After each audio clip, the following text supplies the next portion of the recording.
untuk kembali pembelajaran tatap muka juga tidak bisa 100%. Pembelajaran tatap muka istilahnya juga masih diberi predikat di belakangnya, yaitu pembelajaran tatap muka terbatas.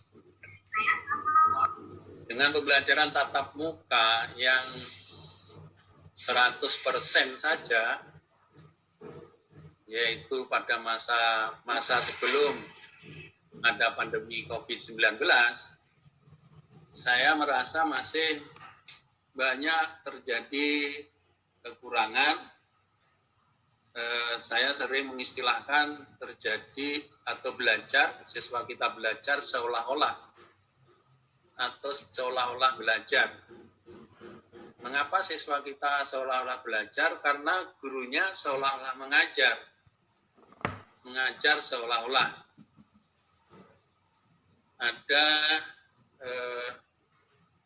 satu sajak palsu, kalau nggak salah ditulis oleh Pak Agus Sarjono, yang mengatakan pada intinya terjadi proses pembelajaran yang seolah-olah. Suatu pagi seorang siswa memberikan penghormatan kepada gurunya, penghormatan palsu. Gurunya memberikan jawaban penghormatan juga penghormatan palsu. Kemudian dibawa ke dalam kelas, si siswa ini diberi pelajaran sejarah.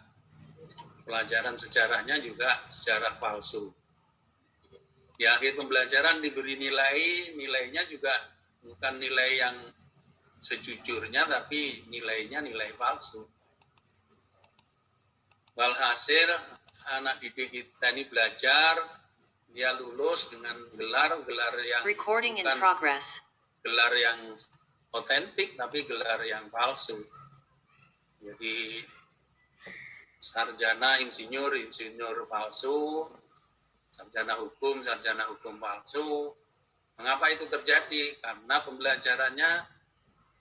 pembelajaran palsu juga. Ini padahal belum ada pandemi, masih bisa menyelenggarakan tatap muka, tetapi belum bisa diselenggarakan pembelajaran yang efektif. Pembelajaran yang efektif itu mensyaratkan harus bisa diselenggarakan metode SAFI. Dengan metode SAFI. Artinya pembelajaran itu melibatkan somasi, auditori, visualisasi, dan intelektual.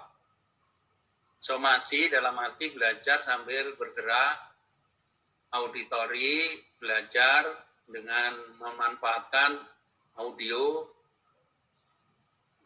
visualisasi dengan melihat, mengobservasi, dan intelektual kerja otak itu berjalan. Nah, pada masa sebelum pandemi, metode SAFI ini pun belum banyak ditransformasikan oleh para pendidik kita. Pendidik kita lebih banyak mengedepankan metode auditori, atau istilahnya metode ceramah. Banyak guru kita hanya ceramah, anak-anak didik kita suruh mendengar, tidak boleh gaduh, gitu. Nah, padahal sesungguhnya belajar yang efektif, tubuhnya harus bergerak, fisiknya bergerak atau somasinya bergerak, auditorinya juga berjalan, visualnya jalan, intelektualnya bergerak, baru pembelajarannya menjadi efektif. Nah, sekarang kita berada di era digitalisasi pembelajaran, akibat kita hanya bisa daring, akibat kita hanya bisa belajar dari rumah, maka metode SAFI ini semakin sulit untuk dijalankan. Sehingga pembelajaran menjadi sangat tidak efektif. Nah, mengemas pembelajaran yang efektif dengan metode SAFI tadi membutuhkan teknologi yang yang bagus. Sesungguhnya menurut hemat saya, pembelajaran daring pun bisa dikemas dengan metode SAFI. Somasi, auditori, visual, dan intelektual tetap bisa jalan, asal dikemas dengan bagus. Platform-platform belajaran disiapkan, dan kemampuan menguasai teknologi digital itu juga harus dikuasai dengan baik oleh guru maupun siswa didik yang ada di rumah. Termasuk kalau bisa teknologi digital itu juga dikuasai oleh orang tua siswa. Tetapi faktanya pemanfaatan teknologi digital belum bisa dimanfaatkan dengan baik, sehingga banyak guru itu hanya menggunakan yang paling populer itu platform WhatsApp. Jadi guru sama siswa berkomunikasi melalui WhatsApp, yang dikomunikasikan lebih banyak tugas-tugas daripada satu desain pembelajaran dengan metode SAFI tadi. Jadi lebih banyak memberikan tugas, lalu memberikan tagihan, dan semua itu melalui proses WhatsApp. Nah, inilah yang kemudian melahirkan satu kondisi anak-anak didik kita belajar jenuh, terlalu banyak tugas, bahkan ada yang kemudian frustasi. Anak-anak kelihatannya membuka gawai, tapi sesungguhnya yang dibuka bukanlah mapel yang sedang dibahas bersama rekan-rekan dan gurunya melalui Zoom meeting, tetapi anak-anak kita itu browsing ke sana kemari yang tidak tahu, yang tidak jelas apa yang sedang dilihat. Nah, ini adalah satu realitas yang dihadapi.